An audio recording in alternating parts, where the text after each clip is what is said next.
الحمدللہ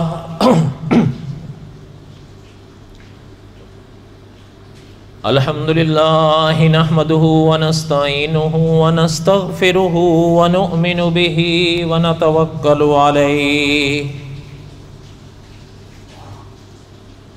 ونعوذ باللہ من شرور انفسنا ومن سیئات اعمالنا من يهده الله فلا مضل له ومن يضلله فلا هادي له ونشهد أن لا إله إلا الله وحده لا شريك له ونشهد أن سيدنا وسندنا ومولانا محمدا عبده ورسوله أما بعد أعوذ بالله من الشيطان الرجيم بسم الله الرحمن الرحيم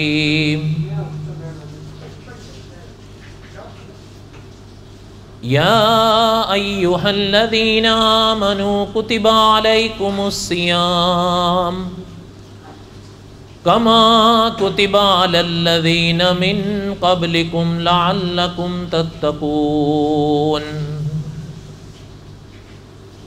أياما معدودات فمن كان منكم مريضا أو على سفر فعدة من أيام أخر وعلى الذين يطيقونه فدية طعام مسكين فمن تطوع خيرا فهو خير له وَأَن تَصُومُوا خَيْرٌ لَكُمْ إِن كُنتُمْ تَعْلَمُونَ شهر رمضان الذي أنزل فيه القرآن هدى للناس وبينات من الهدى والفرقان فمن شهد منكم الشهر فليصم ومن كان مريضا أو على سفر فعدة من أيام أخر يريد الله بكم اليسر ولا يريد بكم العسر ولتكملوا العدة ولتكبروا الله على ما هداكم ولعلكم تشكرون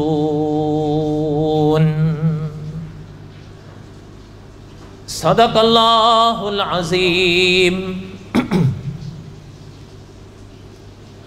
وبلغنا رسوله النبي الكريم ونحن على ذلك لمن الشاهدين والشاكرين والحامدين والحمد لله رب العالمين اللهم صل على محمد وعلى آل محمد كما صليت على إبراهيم وعلى آل إبراهيم إنك حميد مجيد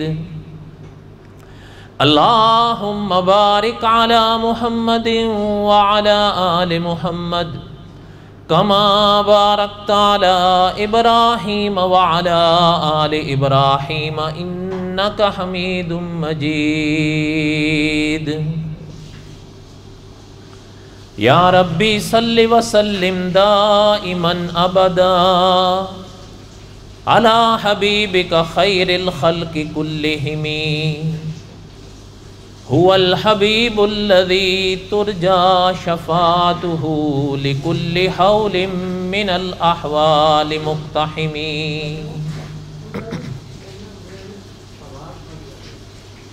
ہمہ قسم کی حمد و ثنا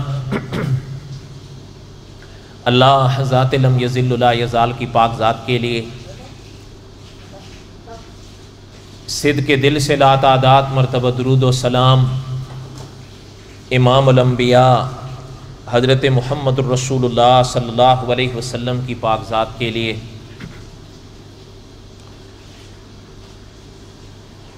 اس ماہ مبارک کا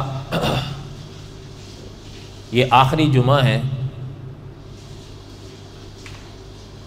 پھر یار زندہ صحبت باقی والی بات ہے۔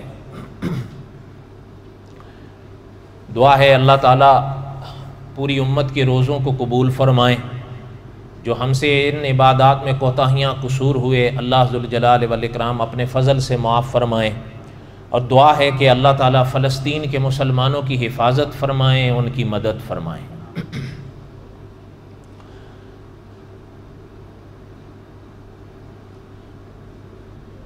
ماہ رمضان کے حوالے سے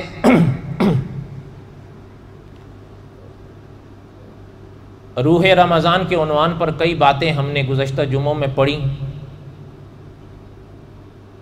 روح رمضان کیا ہے؟ اللہ تعالیٰ نے اگر زندگی دی تو اب آئندہ والی بات ہے انشاءاللہ، چونکہ آج تو زیادہ تر اعلانات ہوں گے، اس لیے بس تھوڑا سا ہی بیان ہے۔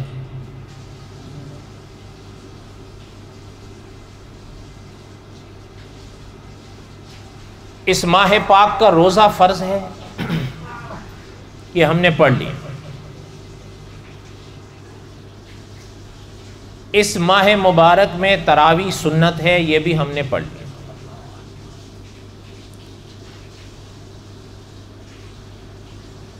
اس ماہ مبارک اور روزوں میں سحری مستحب ہے، یہ بھی ہم نے پڑھ لیا۔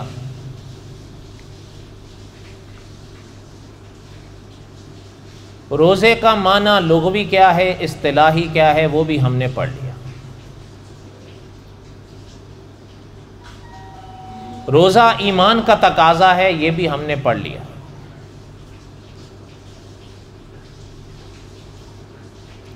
قاری طیب صاحب رحمۃ اللہ علیہ، وہ محتمم دارالعلوم دیوبند، محترم فرمایا کرتے تھے کہ آپ علیہ الصلاۃ والسلام کی امت میں علم کی کوئی کمی نہیں ہے، ہاں ہم میں عمل کی کمی ہے۔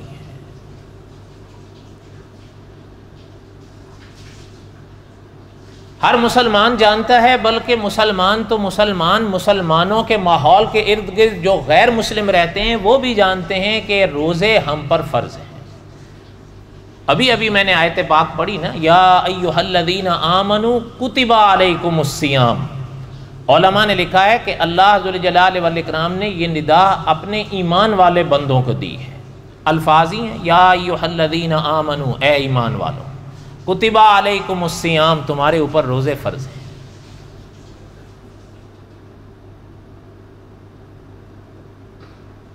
اور روزے نہ صرف ہم پر فرض ہیں، بلکہ کتب علی الذین من قبلکم، اللہ نے فرمایا جو تم سے پہلے گزرے تھے ان پر بھی فرض تھے۔ اس فرضیت میں ہم یا حضور کی امت تنہا نہیں ہے، بلکہ علماء مفسرین کا قول میں نے سابقہ کسی درس میں پڑھا تھا کہ علماء مفسرین نے ان پاک جملوں کے موقع پر لکھا ہے کہ کسی بھی پیغمبر کی شریعت میں روزے نہ ہوں ایسا نہیں۔ روزوں کی تعداد میں فرق ہو سکتا ہے، روزوں کے اوقات میں فرق ہو سکتا ہے، لیکن روزے فرض نہ ہوں پیغمبر کی کسی شریعت میں ایسا نہیں ہے۔ پھر آپ علیہ الصلاۃ والسلام جب اس دنیا میں پیدا ہوئے اور شریعت لائے، حضور کی شریعت اب تا قیامت ہے، اس لیے کہ حضور آخری نبی ہیں، حضور پہ نازل ہونے والی شریعت آخری شریعت ہے۔ حضور علیہ الصلاۃ والسلام کو جو شریعت قدرت نے دی، اس میں 1 ماہ کے روزے قدرت نے دیے، اور یہ فرض ہیں۔ کن کن پر فرض ہیں، اس کا ایک حصہ ہم نے شروع میں پڑھ لیا تھا، ایک حصہ باقی ہے۔ اب اللہ نے زندگی دی تو آئندہ آئے گا، اگر اللہ ذوالجلال والاکرام کو منظور ہوگا۔ بس دعا کریں جو اللہ تعالیٰ نے نصیب فرمائے اللہ تعالیٰ قبول فرمائے، جو باقی ہیں وہ اللہ تعالیٰ نصیب فرمائے۔ ہمارے استاذ العلماء علامہ خالد محمود صاحب رحمۃ اللہ علیہ، آپ دیکھ رہے ہوں گے، جیسے میں کل کسی نے مجھ سے پوچھا تھا، شاید ذہن میں نہیں آ رہا، کسی نے پوچھا ہے کہ کیا حال ہے، میں نے کہا جی میں نے کہا الحمدللہ سب بڑے خوش ہیں۔ سننے والے بھی ہنس پڑے۔ بھئی بات یہ ہے کہ اگر ماہ رمضان کے جانے کی خوشی ہے تو علامہ خالد محمود صاحب رحمۃ اللہ علیہ فرماتے تھے یہ تو خطرہ ہے.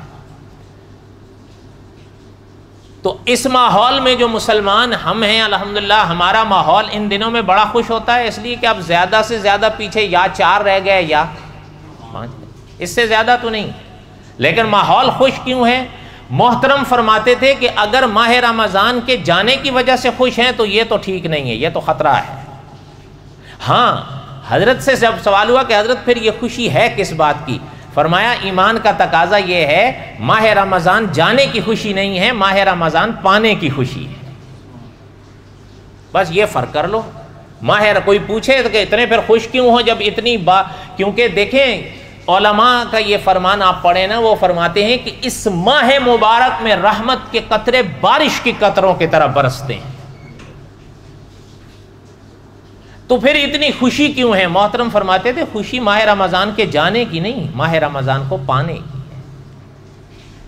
ایک بات. اچھا دوسری بات یہ ہے جو ہم نے کسی سابقہ درس میں بھی شاید پڑھی تھی، مولانا انوار الحسن رحمۃ اللہ علیہ نے لکھا ہے کہ اللہ کی عبادات میں سے مشکل ترین عبادت ہے یہ، جیسے روزہ کہتے ہیں. حقیقت ہے. آپ دیکھیں کہ یعنی یہ تو ہم نے پڑھا نا کہ الامساک عن الاکل والشرب والجماع من طلوع الفجر الى غروب الشمس، یہ تو تعریف ہو گئی روزے کی، ہم نے پہلے پڑھ لی. اب جب دیکھیں کہ ممکن ہے کہ یہ جو وقت ہے یہ 15 گھنٹے پر مشتمل ہو، ممکن ہے 20 گھنٹے پر مشتمل ہو، سورج چمک رہا ہے تو آپ تو روزہ نہیں کھول سکتے. کئی سال پہلے ریجوک جانے کا اتفاق ہوا تو وہاں امام صاحب سے جب ملاقات ہوئی تو ابھی ماہ رمضان گزرا تھا، تو وہاں کا جب ماحول دیکھا کہ رات آنے کا نام ہی نہیں لیتی ہے، تو میں نے ان سے پوچھا، میں نے کہا یہاں روزہ کیسے رکھتے ہو آپ؟ تو ہنس پڑے، کہنے لگے ویری لانگ، بڑا لمبا ہے. پوچھنے پر پتا چلا کہ 22 گھنٹے کا روزہ، لیکن الحمدللہ مسلمانوں نے نبھایا اور رکھے. بس دعائیں اللہ تعالیٰ قبول فرمائے. جو عرض کر رہا تھا کہ مولانا انوار الحسن رحمۃ اللہ نے لکھا کہ اللہ کی عبادات میں مشکل ترین عبادت، اس میں کوئی شک بھی نہیں ہے. لیکن یہ بھی یاد رہے کہ جو بدلہ، محدثین نے لکھا ہے، جو بدلہ روزے کے عوض میں قدرت بخشتی ہے وہ شاید ہی کسی عمل پر بخشے. پھر اس کی بات کا ایک اور پہلو بھی ہے، چند منٹ ہیں غور سے سنیں. اسی بات کا ایک اور پہلو بھی ہے کہ اللہ نہ کرے اگر کسی کی زندگی میں یہ مواقع آئے اور وہ یہ مواقع چھوڑ گیا. حدیث شریف میں فرمایا گیا، مولانا انوار الحسن رحمۃ اللہ علیہ نے لکھا ہے اور اپنا اور محدثین نے بھی لکھا ہے کہ سرور کائنات صلی اللہ علیہ وسلم کے فرمان کی روشنی میں کہ اگر کسی شخص کی زندگی میں روزے کا موقع آیا، بغیر مجبوری اور بغیر عذر کے وہ چھوڑ گیا، پھر ساری زندگی وہ اس کی تلافی نہیں کر سکتا. قضا کر لے گا، اس میں کوئی شک نہیں ہے. اس پر جمہور کا فتویٰ ہے کہ قضا کرے گا، ایک چھوڑا ہے تو ایک ہی قضا کرے گا، لیکن وہ برکتیں جو چھوڑ گیا ہے وہ واپس نہیں ہے، اس کی کوئی تلافی ممکن ہی نہیں ہے. اس لیے حضرت علی کرم اللہ وجہ محترم تو فرمایا کرتے تھے کہ ہے ہی نہیں. جمہور کا فتویٰ یہی ہے کہ جس نے ایک چھوڑا ہے ایک کے بدلے میں ایک رکھے گا، قضا کرے گا، لیکن وہ رحمتیں وہ برکتیں تو پا نہیں جا، وہ گنوان.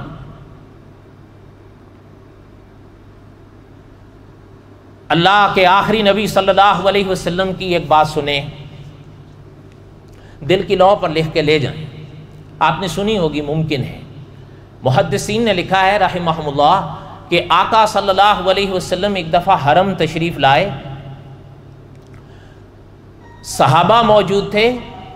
آقا صلی اللہ علیہ وسلم نے اپنا پاک پیر پاک ممبر کی پہلی پاک سیڑھی پر رکھا تو فرمایا آمین.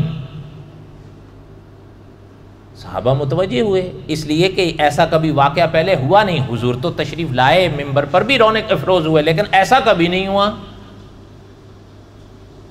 محدثین نے فرمایا کہ صحابہ فرماتے تھے جب آپ صلی اللہ علیہ وسلم نے پاک منبر کی دوسری سیڑھی پر قدم رکھا تو پھر فرمایا آمین، جب تیسری سیڑھی پر قدم رکھا تو پھر فرمایا آمین۔ آپ علیہ الصلوۃ والسلام جب فارغ ہوئے، محدثین نے لکھا ہے کہ صحابہ آقا صلی اللہ علیہ وسلم کے جب قریب ہوئے تو صحابہ نے پوچھا کہ آقا صلی اللہ علیہ وسلم آج ایک ایسا منظر ہم نے دیکھا، اس سے پہلے کبھی نہیں دیکھا ہے۔ صحابہ فرماتے ہیں کہ آقا صلی اللہ علیہ وسلم نے فرمایا کہ جس وقت ہم منبر کے پاس ہوئے تو حضرت جبرائیل امین علیہ الصلوۃ والسلام تشریف لائے۔ یہ یاد رہے، جو پیغمبر دیکھ سکتے ہیں وہ دوسرے نہیں دیکھ سکتے، اس لیے کہ اگر دوسرے بھی دیکھ لیں تو ایمان بالغیب کیسے رہے گا؟ جب آپ دیکھ لیں گے تو علامہ خالد محمود صاحب رحمۃ اللہ نے لکھا ہے جب دیکھ لیا تو پھر تو مشاہدہ ہوا، ایمان بالغیب نہیں رہا۔ اس لیے ایمان بالغیب نام یہ ہے کہ جب حضور نے فرمایا ہم نے جبریل کو دیکھا تو پھر ہمارا ایمان کا تقاضا یہ ہے کہ ہم نے نہیں دیکھا کوئی بات نہیں، حضور نے دیکھا ہے تو دیکھا ہے۔ اسی کو کہتے ہیں آمنت باللہ ورسلہ، اور اسی کو مولانا عبد الرحمن صاحب رحمۃ اللہ نے لکھا ہے کہ کثرت سے ان دو جملوں کو دہراتے رہا کرو، آمنت باللہ ورسلہ، خدا پر ایمان کا اظہار تازگی ہو گئی اور تمام اللہ کے انبیاء پر ایمان کی تازگی ہو گئی، اس لیے کہ رسول میں سب آ گئے نا، حضرت آدم سے لے کے حضور تک۔ آمنت باللہ ورسلہ، ان دو جملوں کو کثرت سے دہراتے رہا کرو۔ یہ جو شاید میں نے پہلے بھی کہیں عرض کیا تھا، اللہ تعالیٰ بچائیں، کبھی کبھی یہ وسوسے آتے ہیں نا، کبھی وضو میں وسوسہ آ گیا، کبھی نماز میں آ گیا، یار میں نے 1 رکعت پڑھی ہے یا 2 پڑھی ہیں، میں نے آج 3 رکعتیں پڑھی ہیں یا 4 پڑھی ہیں، میں نے بازو اچھی طرح دھوئے تھے یا بری طرح دھوئے تھے، کہیں پاؤں کی ایڑی خشک تو نہیں رہ گئی، اچھا میں نے سورت پڑھی تھی یا چھوٹ گئی، دعائے قنوت پڑھی تھی یا چھوٹ گئی۔ یہ وسوسے ہوتے ہیں جو شیطان ڈالتا ہے۔ علماء نے لکھا ہے یہ جملے حضور علیہ الصلوۃ والسلام نے ایسے موقع کے لیے تجویز فرمائے تھے، آمنت باللہ ورسلہ۔ مولانا نے لکھا ہے کہ اس کو آپ کثرت سے دہراتے رہا کرو، یہ وسوسوں، ان وسوسوں کا علاج ہے۔ مشکل ہے آمنت باللہ۔ تو بہرحال بات یہ عرض کر رہا تھا کہ حضور نے فرمایا ہم نے دیکھا کہ جبریل تشریف لائے علیہ الصلوۃ والسلام، اور آقا صلی اللہ علیہ وسلم نے فرمایا کہ حضرت جبرائیل امین علیہ الصلوۃ والسلام نے فرمایا کہ آقا آپ کے امت کا وہ شخص جو اپنی زندگی میں ماہ رمضان پائے لیکن بخشش حاصل نہ کر پائے وہ ہلاک ہو۔ بد دعا ہے نا یہ۔ حضور نے فرمایا جب حضرت جبریل نے یہ جملے کہے تو ہم نے کہا آمین۔ یہ اس جملے کو سب صحابہ نے سنا۔ پہلے بد دعا حضرت جبریل نے دی، حضور نے آمین فرمائی تو اب حضور کی بھی شامل ہو۔ علامہ سیوطی رحمۃ اللہ علیہ نے اس موقع پر لکھا تھا کہ ایک روایت میں تو آتا ہے کہ حضرت جبرائیل امین علیہ الصلوۃ والسلام نے جب یہ جملے ارشاد فرمائے کہ آپ کا وہ امتی جو اپنی زندگی میں ماہ رمضان پائے اور اس کی بخشش نہ ہو وہ ہلاک ہو، اس کے بعد مولانا سیوطی رحمۃ اللہ نے لکھا تھا، علامہ سیوطی رحمہ اللہ نے، کہ حضرت جبرائیل امین علیہ الصلوۃ والسلام نے یہ جملے مکمل کر کے خود فرمایا تھا آقا سے کہ آقا آمین کہیے، تب حضور نے آمین کہی۔ شیخ الحدیث مولانا زکریا صاحب رحمۃ اللہ علیہ نے اس حدیث پاک کی شرح میں لکھا ہے کہ حضرت جبرائیل امین کی بد دعا ہی کیا کم تھی جو سرور کونین کی بد دعا بھی شامل ہو گئی، اب ایسے شخص کی ہلاکت میں کیا شک ہے۔ ہم یہ نہیں کہتے کہ سارے نہیں رکھتے، لیکن یہ بھی سچ ہے کہ سارے رکھتے بھی نہیں ہیں۔ کبھی کام کا بہانہ، کبھی کس چیز کا بہانہ، بہانے ہیں۔ اگر کوئی واقعتاً مجبور ہے تو ہم کچھ نہیں کہہ سکتے، بس دعا ہی کر سکتے ہیں۔ اپنے آپ کو میں پہلے اپنے آپ کو کہہ رہا ہوں، پھر آپ سے کہتا ہوں، اپنے آپ کو ان سعادتوں سے محروم نہیں کرو۔ جو شخص بغیر کسی شرعی عذر کے ماہ رمضان کا روزہ چھوڑتا ہے وہ جہاں اور آپ علیہ الصلوۃ والسلام کی بد دعا کا مستحق بنتا ہے۔ حضرت جبرائیل امین علیہ السلام جیسے فرشتے کی بد دعا، اچھا اس کی بربادی میں شک کیا رہے گا؟ اس لیے اللہ ذوالجلال والاکرام نے جو یہ موقع، اچھا باقی جو دو ہیں اللہ نے موقع دیا پھر آئے گئے اپنے موقع پر کبھی، میرے موضوع سے یہ پہلا حصہ ہی متعلق ہے اس لیے میں نے وہی تک پڑھا۔ اللہ ذوالجلال والاکرام سے دعا کیا کریں کہ اللہ تعالیٰ اگر یہ سعادتیں نصیب فرمائیں تو اللہ تعالیٰ قبول فرمائیں۔ علماء نے لکھا ہے، یاد رہے علماء نے لکھا ہے، مفتی تقی عثمانی صاحب یا دوسرے اور حضرات نے، کہ جس شخص کو ماہ رمضان نصیب ہوتا ہے یہ وہ چیز سمجھے کہ ماہ رمضان ہے کیا۔ دیکھیں میں نے شروع میں ایک عبارت پڑھی تھی مولانا انوار الحسن رحمۃ اللہ علیہ کی کہ روزہ ایمان کا تقاضا ہے، پڑھی تھی نا۔ اب ایک سوال پیدا ہو، روزے کا تقاضا کیا ہے؟ ایمان کا تقاضا تو روزہ ہے، سمجھ میں آ گیا، روزے کا تقاضا کیا ہے؟ محترم نے لکھا ہے روزے کا تقاضا یہ ہے کہ الامساک عن الاکل والشرب والجماع، میں اور آپ روزے کی خاطر اللہ تعالیٰ توفیق دیں ان تینوں چیزوں سے بچتے ہیں، کھانے سے بھی، پینے سے بھی، اہلیہ سے بھی بچتے ہیں نا، تبھی روزہ نپتا ہے۔ بلکہ ایسے بھی مواقع ہم نے دیکھے ہیں کہ وضو کرتے وقت یا غسل کرتے وقت انسان کے منہ میں پانی آتا ہے تو ایک کے بجائے 3 بار تھوکتا ہے کہ کہیں قطرہ اندر نہ چلا جائے، اندر چلا جائے گا تو روزہ ٹوٹ جائے گا، اس لیے خیال رکھتا ہے اور رکھنا چاہیے بھی۔ لیکن آپ یہ بات بھی اپنے دل کی لو پر لکھ کے لے جائیں کہ جن علماء نے یہ ساری باتیں لکھی ہیں انہی علماء نے بھی یہ چیز لکھی، انہی علماء نے یہ چیز بھی لکھی ہے کہ الامساک عن الاکل والشرب والجماع من طلوع الفجر الى غروب الشمس، یہ تو بالکل روزے کی تعریف ہے۔ لیکن جہاں میں اور آپ ان چیزوں سے بچتے ہیں، اس چیز کا بھی خیال رہے کہ پھر آپ نے، ہم نے گناہوں سے بھی اپنے آپ کو روکنا ہے۔ کھانا، پانی، یہ غذا ہے نا، یہ غذا ہے، اور یہ معنی و قاعدہ اور اصول ہے فقہا کا کہ غذا سے روزہ ٹوٹ جاتا ہے۔ اچھا یہ آپ ایک چیز ذہن میں رکھیں، جس طرح کھانے سے، پینے سے، جسے غذا کہتے ہیں، غذا سے جیسے روزہ ٹوٹتا ہے نا، کچھ علماء آپ علیہ السلام کی امت میں ایسے بھی گزرے ہیں، وہ فرماتے تھے کہ ایسے گناہ بھی ہیں کہ جو روزے کو اسی طرح توڑتے ہیں جس طرح غذا روزے کو توڑتی ہے۔ اچھا میں آپ کو بتاؤں، اب سوال یہ ہے نا، اب یہ چیز تو ہمیں دھیان دینا، یہ چیز تو سمجھ میں آ گئی کہ الامساک عن الاکل والشرب والجماع، ہم نے ان تینوں چیزوں سے بچنا ہے، جسے آپ کی زبان میں کائے سے کائے ہم کائے لہو پھو کہتے ہیں۔ یہ تو چلے ہمیں سمجھ میں آ گیا، ہم بچ گئے، اللہ بچائیں، کہ روزے کی حالت میں ہم نے ان چیزوں سے بچنا ہے، من طلوع الفجر الی غروب الشمس، یہاں تک بچنا ہے۔ انہی علماء نے لکھا ہے پھر ان چیزوں میں ان چیزوں سے بھی بچو جو غذا کی طرح، یعنی گناہوں سے، وہ جو غذا کی طرح روزے کو توڑتے ہیں۔ اب سوال پیدا ہوتا ہے کہ یہ تو سمجھ میں آ گیا کہ دانا روزے کو توڑے گا، پانی کا قطرہ روزے کو توڑے گا، اہلیہ کے ساتھ جماع کا کوئی عمل روزے کو توڑے گا۔ اب یہ سوال پیدا ہوتا ہے کہ وہ کون سے گناہ ہیں جو روزے کو توڑتے ہیں؟ ان فقہا نے جن کے نزدیک گناہ، ایسے گناہ روزے کو اسی طرح توڑتے ہیں جس طرح گناہ غذا توڑتی ہے، ان کے نزدیک ایسے گناہوں میں سے جھوٹ پہلا گناہ ہے۔ سمجھ آئی بات؟ دوسرا بتاؤں؟ غیبت،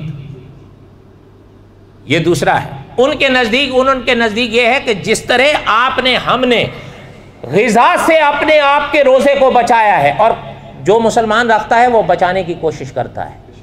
ہم نے ایسے دیکھے ہیں وہ درد برداشت کر جاتے ہیں، روزے کے دن ڈاکٹر نہیں دیکھتے کہ وہ انجیکشن لگا دے گا روزہ ٹوٹ جائے گا، حالانکہ ایسی بات نہیں ہے۔ روزے کے بعد یہ انجیکشن والا مسئلہ تو آپ سب مجھ سے بہتر جانتے ہیں، اس لیے، لیکن بہرحال قابل قدر یا قابل داد تو ہے کہ وہ صرف اس لیے ڈاکٹر نہیں دیکھ رہا ہے، اس لیے کہ کچھ علماء ایسے ہیں جو کہتے ہیں کہ نہیں ٹوٹ جاتا ہے، اگرچہ فتویٰ اس پر نہیں ہے کہ انجیکشن سے روزہ ٹوٹے، لیکن قول تو ہے۔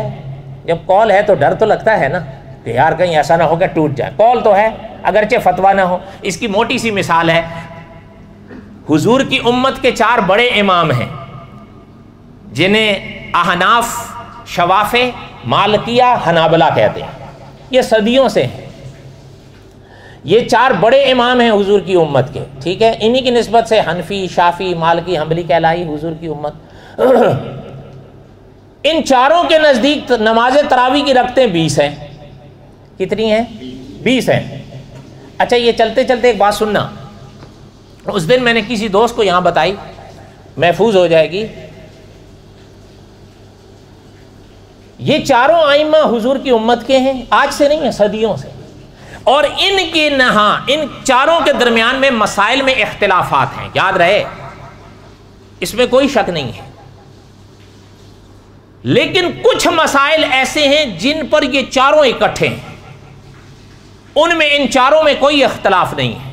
شہید ختم نبوت مولانا یوسف لدھیانوی رحمۃ اللہ نے لکھا ہے کہ وہ مسائل جن پر یہ چاروں اکٹھے ہیں ان میں نماز تراویح کی 20 رکھتے ہیں، ان میں ان چاروں میں کوئی اختلاف نہیں ہے. اب اگلی بات سننا، شاہ ولی اللہ محدث دہلوی رحمۃ اللہ، شاہ ولی اللہ کوئی چھوٹے موٹے آدمی نہیں، شاہ ولی اللہ کوئی چھوٹے موٹے آدمی نہیں. شاہ ولی اللہ محدث دہلوی رحمۃ اللہ علیہ نے ایک نقطہ لکھا ہے، اس کو سمجھیے گا. محترم نے لکھا ہے جن مسائل میں یہ چاروں علیحدہ ہوں، یہ دلیل ہوتی ہے اس بات کی کہ ان مسائل میں صحابہ الگ تھے. لیکن اگر کسی مسئلے میں چاروں اکٹھے ہو جائیں، یہ اس بات کا ثبوت بن جاتا ہے کہ اس مسئلے میں صحابہ اکٹھے تھے. اب نقطہ سمجھ آیا؟ کتنی پڑھو گے؟ چلے خیر، یہ تو ضمن بات آئی. کہنے کا مقصد یہ ہے کہ ہمارے ان علماء کے نزدیک جو فرماتے ہیں کہ جس طرح یہ تو سمجھ میں آ گیا کہ غذا روزے کو توڑتی ہے، ان کو فکر رہتی ہے، اس لیے ڈاکٹر کے پاس بھی جاتے ہوئے ڈرتے رہتے ہیں کہ بھئی یار چلو فتویٰ قول تو ہے. اب جہاں تک تراویح کی بات ہے، ان چاروں میں فتویٰ تو اسی پر ہے کہ تراویح کی رکعتیں 20 ہیں. لیکن جو مالکیاں ہیں نا، مالکیہ، وہ آپ نے شاید کم دیکھے ہوں، وہ امام مالک کی طرف چلتے ہیں، ان کی فقہ پر عمل کرتے ہیں. ان کے ہاں ایک قول ہے، ان کے نزدیک نماز تراویح کی رکعتیں 36 ہیں. کتنی ہیں؟ اور بولو تو صحیح، 36، 4 کم 40. آپ کہیں گے یہ کیا ہو گیا؟ وہ دلیل دیتے ہیں، لیکن ان کے ہاں بھی قول ہے، ان کے ہاں بھی اس پہ فتویٰ نہیں ہے. عمل اقوال کئی آ سکتے ہیں، دیکھا یہ جاتا ہے کہ اس قول پہ فتویٰ ہے. یہ اس لیے مولانا جھنگوی مرحوم فرمایا کرتے تھے اقوال تو کئی آ جاتے ہیں، عالم کو، مفتی کو دیکھنا یہ پڑتا ہے کہ پہلے والے کن اقوال پر فتویٰ ہے گزشتہ مفتیوں کا، جسے مفتاب قول کہتے ہیں. عمل حضور کی امت کا اس پر ہوتا ہے. سمجھ آئی بات؟ نہیں سمجھ آئی بات؟ تو بہرحال میں کہنے کا مقصد یہ تھا کہ وہ لوگ، اب اس میں ایک قول تو ہے کہ مطلب انجیکشن نہیں لینا چاہیے روزے کی حالت میں، لیکن فتویٰ اس پہ نہیں ہے کہ انجیکشن روزے کو توڑے گا. پھر ہمارے حضرات مشورہ دے دیتے ہیں کہ اگر اتنی ضرورت نہیں ہے تو بچنے کی کوشش کر لو تاکہ اس قول کی زد میں نہ آؤ.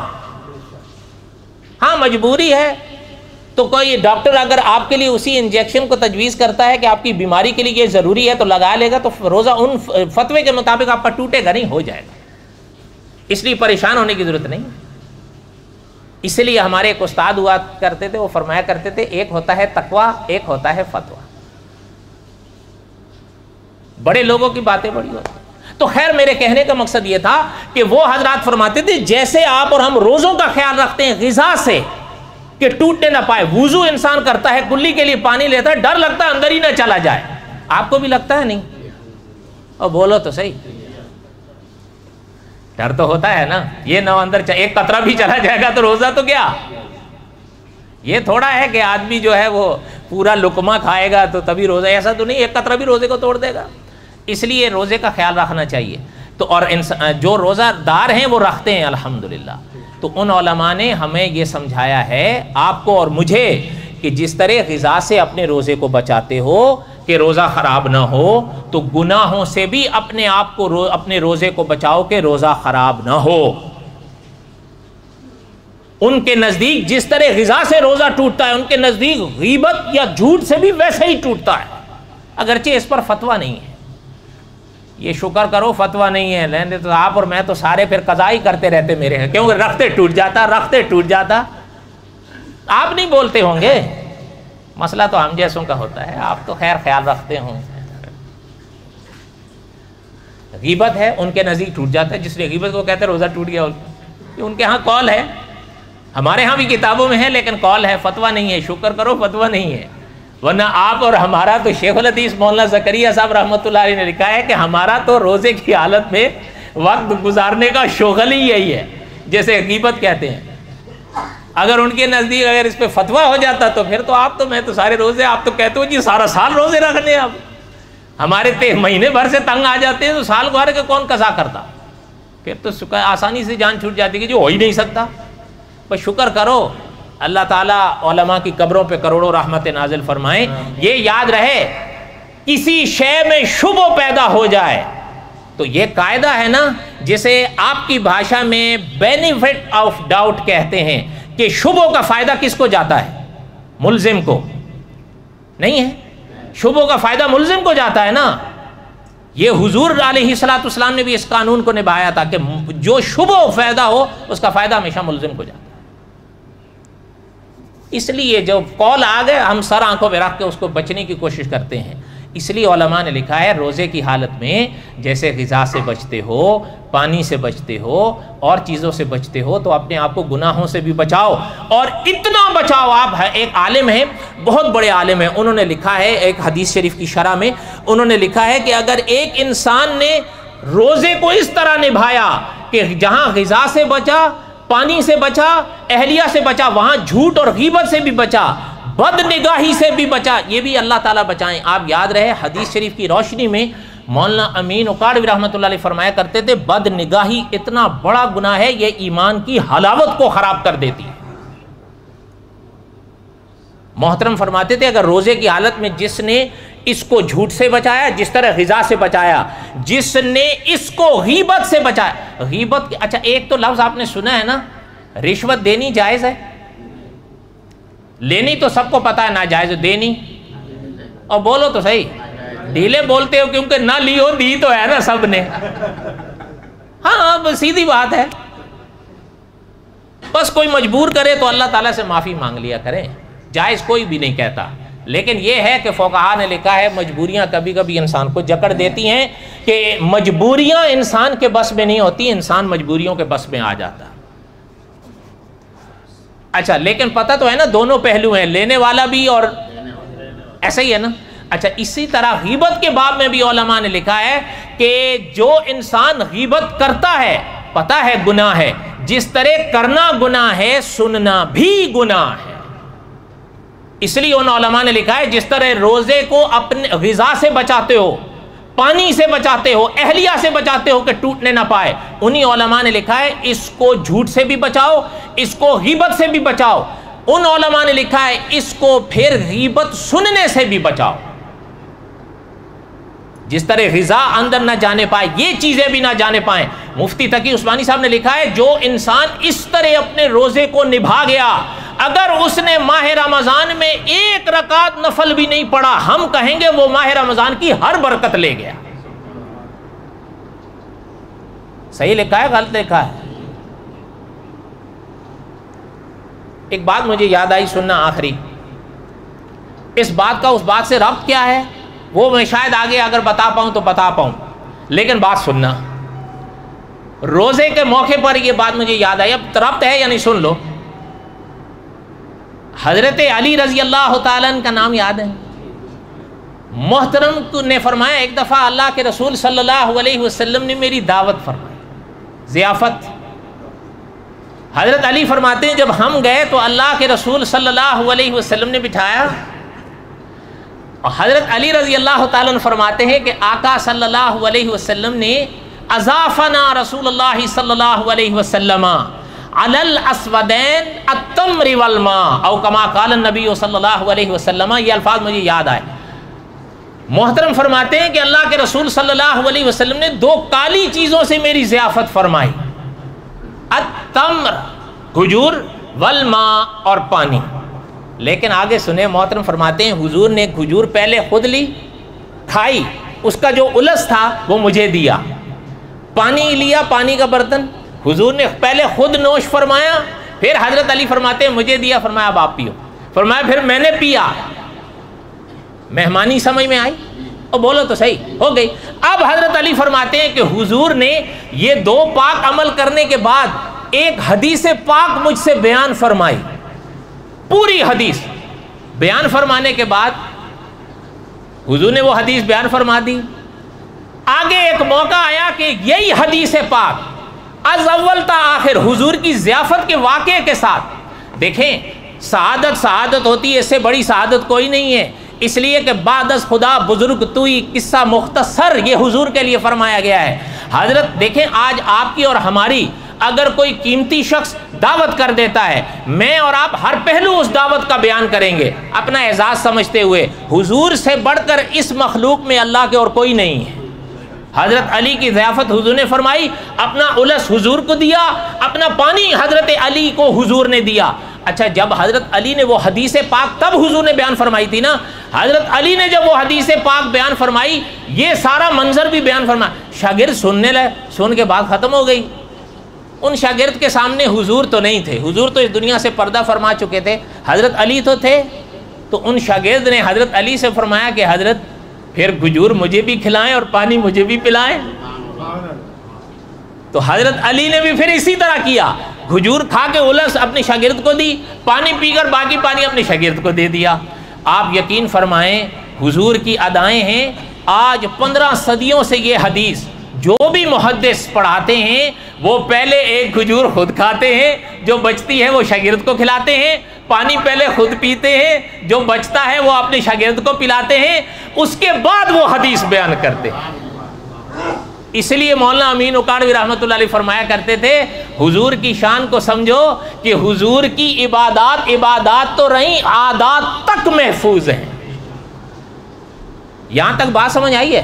اب سوال پیدا ہو، اس حدیث کے باب میں کئی طرح کے سوال ہیں۔ ایک تو یہ ہے کہ کھجور کالی ہوتی ہے، یہ تو سمجھ میں آتا ہے، پانی تو کالا نہیں ہوتا، تو حضرت علی نے یہ اسودین کا لفظ دونوں کے لیے کیسے استعمال کیا؟ ایک یہ۔